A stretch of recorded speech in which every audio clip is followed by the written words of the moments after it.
Shalom saudara yang terkasih, kembali lagi bertemu dengan Renungan Harian HKBP Jati Asih. Sebelum kita mendengarkan firman Tuhan, marilah kita berdoa.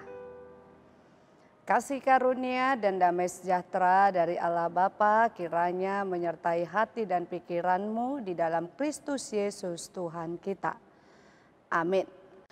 Shalom saudara yang terkasih, firman Tuhan yang menyapa kita di pagi hari ini tertulis di dalam kitab Roma pasal 13 ayat 4, demikianlah firman Tuhan. Karena pemerintah adalah hamba Allah untuk kebaikanmu, tetapi jika engkau berbuat jahat, takutlah akan dia, karena tidak percuma pemerintah menyandang pedang. Pemerintah adalah hamba Allah untuk membalaskan murka Allah atas mereka yang berbuat jahat. Demikianlah firman Tuhan. Saudara yang terkasih, tentu sejak kekristenan berkembang di seluruh muka bumi, kita tahu bahwa dalam kekristenan selalu terikat dengan interaksi atau relasi satu dengan yang lainnya. Dalam kehidupan bermasyarakat, kita juga diatur oleh pemerintah dengan segala aturan, hukum, undang-undang yang kita akui secara bersama oleh semua anggota masyarakat yang juga termasuk kita di dalamnya. Terlepas siapa yang membuat itu, namun satu yang pasti adalah semua kita tanpa membedakan agama, suku, dan ras sebagai warga negara Indonesia, kita wajib untuk menghormati, menghargai, dan melaksanakan segala peraturan tersebut sebagai bentuk ketaatan kita dan penghargaan kita kepada pemerintah yang juga berada di bawah kekuasaan Allah. Saudara yang terkasih, renungan kita kembali mengingatkan saat Rasul Paulus mengingatkan agar jemaat kota Roma hendaknya agar tunduk kepada pemerintah. Paulus menasehatkan agar orang Kristen yang berada di Roma hendaknya hidup di dalam kasih dengan mewujud menyatakan iman mereka kepada Tuhan, sesama anggota persekutuan, pergaulan dalam bermasyarakat, dan hidup bernegara dengan sikap yang baik kepada pemerintah. Sikap hidup yang dilandasi dengan iman maka akan menciptakan keharmonisan di setiap persekutuan antar semua anggota jemaat, masyarakat, dan orang-orang Kristen serta pemerintah. Dengan demikian saudaraku, jelas seperti yang dikatakan oleh Rasul Paulus bahwa di tengah masyarakat di mana kita tinggal tentu ada pemerintah yang berkuasa dan memberikan segala aturan yang diberlakukan untuk mengontrol segala hak dan kewajiban serta sebagai penilai bagi sikap hidup warganya demi ketertiban, keamanan, dan kesejahteraan semua orang.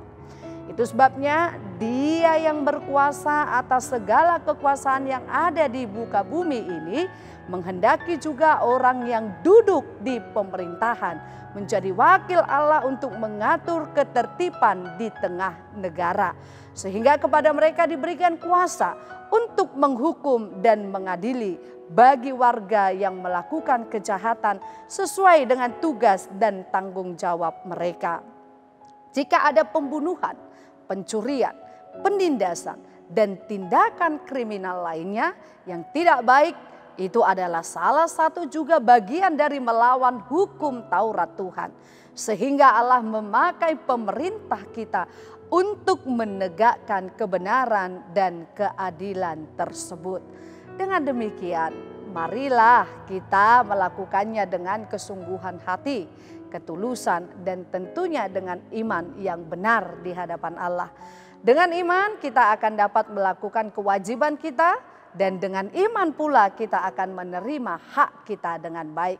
Marilah kita senantiasa mendoakan pemerintah kita agar mereka dapat menjadi hamba Allah yang berkenan kepadanya. Amin. Kita berdoa. Terpujilah Engkau ya Tuhan yang senantiasa menyertai dan memelihara hidup kami. Terkhusus pada saat ini kami sudah mendengarkan firman-Mu.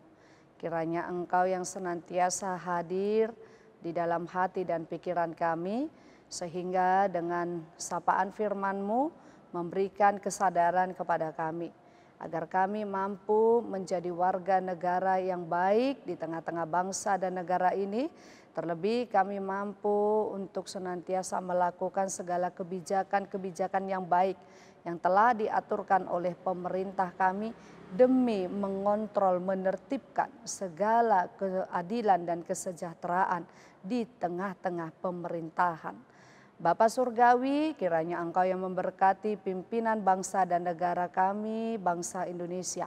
Kiranya Engkau yang senantiasa memberikan akal budi hikmat daripada Engkau, sehingga mereka dapat memakainya dan melakukan segala tugas dan tanggung jawab mereka dengan baik. Dan mereka yang menjadi hamba-Mu, yang menjadi wakil-Mu di tengah-tengah bangsa dan negara ini, senantiasa mendahulukan Tuhan untuk mengambil segala keputusan dan kebijakan. Bapa Surgawi, kami juga serahkan seluruh jemaat-Mu dimanapun mereka berada. Engkau yang senantiasa memberkati dan menyertai hidup mereka. Yang bergumul Tuhan kuatkan, yang bersukacita Tuhan ingatkan agar mereka senantiasa bersyukur. Dan juga tidak lupa kami berdoa untuk semua yang Engkau ciptakan. Manusia yang berada di sekitar kami, orang yang tertindas, orang yang kelaparan, orang yang berada di tengah kemiskinannya. Engkau yang senantiasa memberikan mereka kekuatan, memberkati mereka, sehingga Tuhan mereka boleh merasakan sukacita yang melimpah daripada Tuhan. Kami serahkan seluruh hidup, jiwa dan raga kami pada satu hari ini, kiranya Engkau yang memberkati kami. Di dalam nama Tuhan kami Yesus Kristus kami berdoa kepadamu. Amin.